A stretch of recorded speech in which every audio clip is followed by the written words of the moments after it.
ಎಂದಾದ್ರೂ ಅನ್ಸಿದ್ಯಾ ನಮ್ಮಲ್ಲಿರೋ ಪೂರ್ತಿ ಪೊಟೆನ್ಷಿಯಲನ್ನ ನಾವು ಬಳಸ್ತಿದೀವಾ ಅಂತ? ನೋಡಿ, ಪ್ರತಿಯೊಬ್ಬರಲ್ಲೂ ಒಂದು ಅಸಾಧಾರಣ ಅಗಾಧವಾದ ಶಕ್ತಿ ಅಡಗಿರುತ್ತೆ. ಬನ್ನಿ, ಇವತ್ತು ಆ ಶಕ್ತಿಯನ್ನ ಹೊರತರೋಕೆ ಒಂದು ದಾರಿ ತೋರ್ಸೋ ತತ್ವಜ್ಞಾನದ ಬಗ್ಗೆ ಮಾತಾಡೋಣ. ಸರಿ, ಈ ಪ್ರಶ್ನೆನೇ ಇನ್ನೊಂದು ಚೂರು ಆಳವಾಗಿ ನೋಡೋಣ. ನಾವು ನಮ್ಮ ಪೂರ್ತಿ ಶಕ್ತಿಯನ್ನ ನಿಜವಾಗ್ಲೂ ಬಳಸ್ತಿದ್ದೀವಾ? ಪ್ರತಿಯೊಬ್ರಲ್ಲೂ ಅಗಾಧವಾದ, ಹೆಚ್ಚಾಗಿ ಬಳಸದೇ ಇರೋ ಶಕ್ತಿ ಇದ್ದೇ ಇರುತ್ತೆ. ಆದ್ರೆ ಎಷ್ಟೋ ಸಲ ನಮಗೆ ಗೊತ್ತಿಲ್ಲದ ಹಾಗೆ ನಾವೇ ನಮ್ಮನ್ನು ತಡೆ ಹಿಡಿದುಬಿಟ್ಟಿರ್ತೇವೆ, ಅಲ್ವಾ? ಇಲ್ಲಿ ಒಂದು ಮುಖ್ಯವಾದ ವ್ಯತ್ಯಾಸವನ್ನ ನಾವು ಗಮನಿಸಬೇಕು. ನೋಡಿ, ಒಂದ್ ಕಡೆ ಭೌತಿಕ ಸಂಪತ್ತು ಅಂದ್ರೆ ಹಣ, ಆಸ್ತಿ ಇತ್ಯಾದಿ, ಇವು ಇವತ್ತಿರುತ್ತೆ, ನಾಳೆ ಹೋಗುತ್ತೆ, ಹೌತಾನೆ? ಆದ್ರೆ ಇನ್ನೊಂದು ಕಡೆ ನಮ್ಮ ಆಂತರಿಕ ಬೆಳವಣಿಗೆ ಅಂದ್ರೆ ಆತ್ಮಿಕ ಪ್ರಗತಿ, ಇದು ಶಾಶ್ವತವಾಗಿ ನಮ್ ಜೊತೆ ಇರುತ್ತೆ. ಇದು ಒಂಥರ ಪರ್ಮನೆಂಟ್ ಇನ್ವೆಸ್ಟ್ಮೆಂಟ್ ಇದ್ದ ಹಾಗೆ. ಒಂದು ಸಣ್ಣ ಉದಾಹರಣೆ ತಗೊಳ್ಳೋಣ. ನಿಮ್ಹತ್ರ ಲಕ್ಷಾಂತರ ರೂಪಾಯಿ ಬೆಲೆಬಾಳು ರೇಸ್ ಕುದುರೆ ಇದೆ ಅಂತ ಇಟ್ಕೊಳ್ಳಿ. ಆದ್ರೆ ಅದನ್ನ ಓಡ್ಸೋಕ್ ಬರ್ದೇ ಇದ್ರೆ ಏನು ಪ್ರಯೋಜನ? ಅಥವಾ ಬ್ಯಾಂಕಲ್ಲಿ ಕೋಟಿಗಟ್ಲೆ ಹಣ ಇದೆ, ಆದ್ರೆ ಎಟಿಎಂ ಪಿನ್ ಮರ್ತೋಗಿದೆ. ನಮ್ಮಲ್ಲಿರೋ ಶಕ್ತಿ ಸಾಮರ್ಥ್ಯವನ್ನ ಬಳಸದೇ ಇದ್ದಾಗ ಆಗೋದಿದೇನೆ. ಪವರ್ ಇರೋದು ಮುಖ್ಯ ಅಲ್ಲ, ಅದನ್ನ ಹೇಗೆ ಬಳಸ್ಬೇಕು ಅಂತ ಗೊತ್ತಿರೋದು ಮುಖ್ಯ. ಹಾಗಾದ್ರೆ ಈ ಪಯಣವನ್ನ ಶುರು ಮಾಡೋದ್ ಹೇಗೆ? ಇದಕ್ಕೊಂದು ಪ್ರಶ್ನೆ ಅಲ್ವಾ? ಒಳ್ಳೆ ವಿಷಯ ಏನಂದ್ರೆ ಈ ತತ್ವಜ್ಞಾನ ನಮಗೊಂದು ಕ್ಲಿಯರ್ ರೋಡ್ ಮ್ಯಾಪ್ ಕೊಡುತ್ತೆ. ಇದು ನಿಂತಿರೋದೇ 3 ಮುಖ್ಯ ಸ್ತಂಭಗಳ ಮೇಲೆ. ಬನ್ನಿ, ಆ 3 ಸ್ತಂಭಗಳು ಯಾವುದು ಅಂಡ ಒಂದೊಂದಾಗೆ ನೋಡೋಣ. ನಮ್ಮ ಅಲ್ಟಿಮೇಟ್ ಗೋಲ್ ಆತ್ಮಿಕ ಸಾಮರ್ಥ್ಯವನ್ನ ಸಾಧಿಸೋದು ಅಂದ್ರೇನು? ಸಿಂಪಲ್ ಆಗಿ ಹೇಳೋದಾದ್ರೆ ನಮ್ಮೊಳಗಿರೋ ದೈವತ್ವವನ್ನ, ಆ ಒಳ್ಳೆ ಗುಣಗಳನ್ನ ಹೊರತರೋದು. ಇದನ್ನೇ ನಾವು ಉದಾರತೆ ಅಂತ ಕರಿತೀವಿ. ಏನನ್ನೂ ಎಕ್ಸ್ಪೆಕ್ಟ್ ಮಾಡದೆ ಬೇರೆಯವರಿಗೆ ಸಹಾಯ ಮಾಡಿದಾಗ ಒಂದು ಖುಷಿ ಸಿಗುತ್ತಲ್ಲ, ಆ ಭಾವನೆ. ಅದೇ ಈ ಕೊಡುವ ಮತ್ತು ಸೇವೆ ಮಾಡುವ ಸಹಜವಾದ ಆಸೆ.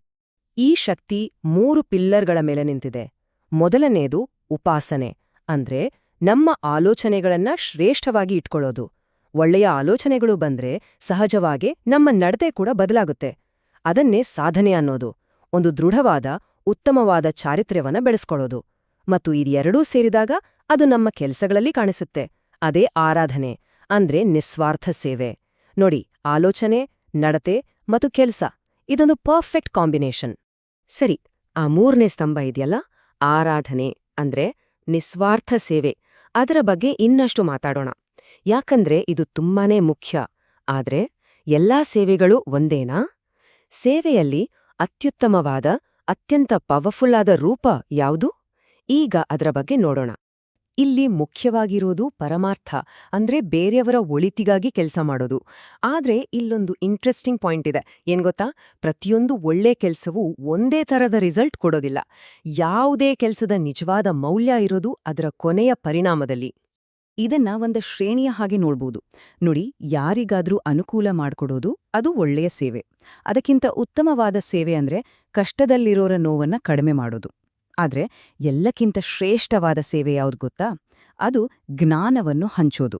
ಅಂದ್ರೆ ತಪ್ಪು ದಾರಿಯಲ್ಲಿ ಹೋಗ್ತಿರೋರನ್ನ ಸರಿ ದಾರಿಗೆ ತರೋದು. ಇದಕ್ಕಿಂತ ದೊಡ್ಡ ಸೇವೆ ಇನ್ನೊಂದಿಲ್ಲ.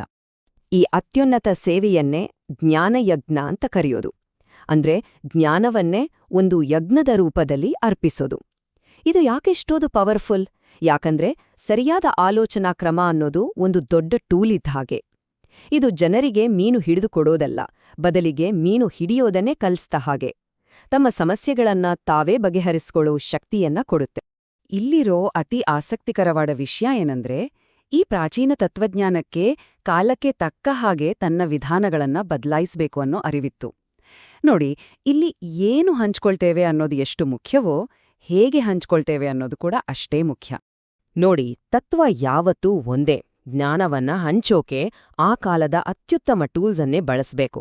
ಪ್ರಾಚೀನ ಕಾಲದಲ್ಲಿ ಅದು ಮಾತು ಅಂದ್ರೆ ವಾಣಿ, ನಂತರ ಬರವಣಿಗೆ ಬಂತು. ಇನ್ನು ಈ ತತ್ವವನ್ನ ಬರೆದ ಕಾಲದಲ್ಲಿ ಟೇಪ್ ರೆಕಾರ್ಡರ್, ಸ್ಲೈಡ್ ಪ್ರೊಜೆಕ್ಟರ್ಗಳು ಆಧುನಿಕ ತಂತ್ರಜ್ಞಾನಗಳಾಗಿದ್ದು. ಇವತ್ತು ನಮ್ಮತ್ರ ಡಿಜಿಟಲ್ ಮೀಡಿಯಾ ಇದೆ, ಸೋಷಿಯಲ್ ಮೀಡಿಯಾ ಇದೆ. ನೋಡಿ, ಟೂಲ್ಸ್ ಬದಲಾಗ್ತಾನೇ ಇರುತ್ತೆ, ಆದ್ರೆ ಉದ್ದೇಶ ಮಾತ್ರ ಒಂದೇ. ಸೊ ಇದರಿಂದ ನಮ್ಗೆ ಕ್ಲಿಯರ್ ಆಗಿ ಗೊತ್ತಾಗೋದು ಏನಂದ್ರೆ, ಜ್ಞಾನವನ್ನ ಹಂಚೋ ವಿಧಾನಗಳು ಕಾಲಕ್ಕೆ ತಕ್ಕಂತೆ ಬದಲಾಗ್ಬೇಕು, ವಿಕಸನಗೊಳ್ಬೇಕು. ಆದ್ರೆ ಅದರ ಹಿಂದಿರೋ ಮೂಲ ಉದ್ದೇಶ ಇದೆಯಲ್ಲ, ಅಂದ್ರೆ ಒಳ್ಳೆ ವಿಚಾರಗಳನ್ನ ಹರಡೋದು, ಅದು ಯಾವತ್ತಿಗೂ ಬದಲಾಗಲ್ಲ. ಅದು ಶಾಶ್ವತ. ಸರಿ, ಇಲ್ಲಿಯವರೆಗೂ ನೋಡಿದ್ದನ್ನೆಲ್ಲ ಒಟ್ಟುಗೂಡಿಸೋಣ. ಈ ಇಡೀ ತತ್ವಜ್ಞಾನದ ಸಾರಾಂಶವಾಗಿ ಯಶಸ್ಸಿಗೆ ಒಂದು ತ್ರಿವೇಣಿ ಸೂತ್ರವನ್ನ ಕೊಡಲಾಗಿದೆ. ಈ ದಾರಿಯಲ್ಲಿ ಸಾಗಬೇಕು ಅಂತ ಅಂದುಕೊಂಡ ಪ್ರತಿಯೊಬ್ಬರಿಗೂ ಇದೊಂದು ಮಾಸ್ಟರ್ ಕೀ ಇದ್ದ ಹಾಗೆ. ಆ ಯಶಸ್ಸಿನ ತ್ರಿವೇಣಿ ಸೂತ್ರ ಇಲ್ಲಿದೆ. ಮೊದಲನೇದು ಆಸ್ತಿಕತೆ, ಅಂದ್ರೆ ಒಳ್ಳೆಯತನದ ಮೇಲೆ ಅಚಲವಾದ ನಂಬಿಕೆ ಇಡೋದು ಮತ್ತು ಸಮೂಹದ ಒಳಿತಿಗಾಗಿ ತನ್ನನ್ನೇ ಅರ್ಪಿಸ್ಕೊಳ್ಳೋದು. ಎರಡನೇದು ಆಧ್ಯಾತ್ಮಿಕತೆ, ಅಂದ್ರೆ ನಮ್ಮ ಆಲೋಚನೆ ಮತ್ತು ನಡತೆಯನ್ನ ಸದಾ ಸುಧಾರಿಸ್ಕೊಳ್ತಾ ಇರೋದು. ಇದು ನಿರಂತರವಾದ ಪ್ರಕ್ರಿಯೆ. ಮತ್ತು ಮೂರನೇದು ಧಾರ್ಮಿಕತೆ, ಅಂದ್ರೆ ನಮ್ಮ ಜವಾಬ್ದಾರಿಗಳನ್ನ ಕರ್ತವ್ಯಗಳನ್ನ ನಿಷ್ಠೆಯಿಂದ ಪಾಲಿಸೋದು. ನಂಬಿಕೆ, ನಿರಂತರ ಸುಧಾರಣೆ ಮತ್ತು ಕರ್ತವ್ಯ ಪಾಲನೆ ಇದೇ ಆ ಯಶಸ್ಸಿನ ಸೂತ್ರ. ಕೊನೆಯದಾಗಿ ಇದನ್ನೆಲ್ಲ ಕೇಳಿ ತಿಳಿದುಕೊಳ್ಳೋದು ಮಾತ್ರ ಮುಖ್ಯ ಅಲ್ಲ, ಇದನ್ನ ನಮ್ಮ ಜೀವನದಲ್ಲಿ ಅಳವಡಿಸ್ಕೊಳ್ಳೋದು ಮುಖ್ಯ. ಅದಕ್ಕೆ ಈ ಇಡೀ ವಿಶ್ಲೇಷಣೆಯ ಕೊನೆಯಲ್ಲಿ ನಮ್ಗೆಲ್ರಿಗೂ ಒಂದು ಪ್ರಶ್ನೆ ಎದುರಾಗುತ್ತೆ. ಇವತ್ತು ನಮ್ಮ ಜ್ಞಾನ ಯಜ್ಞವನ್ನ ನಾವು ಹೇಗೆ ಶುರು ಮಾಡಬಹುದು? ಈ ಜಗತ್ತನ್ನ ಇನ್ನಷ್ಟು ಉತ್ತಮವಾದ ಸ್ಥಳವನ್ನಾಗಿ ಮಾಡಲು ನಮ್ಮಲ್ಲಿರುವ ಯಾವ ಜ್ಞಾನವನ್ನ ನಾವು ಹಂಚಿಕೊಳ್ಬಹುದು? ಯೋಚಿಸಿ.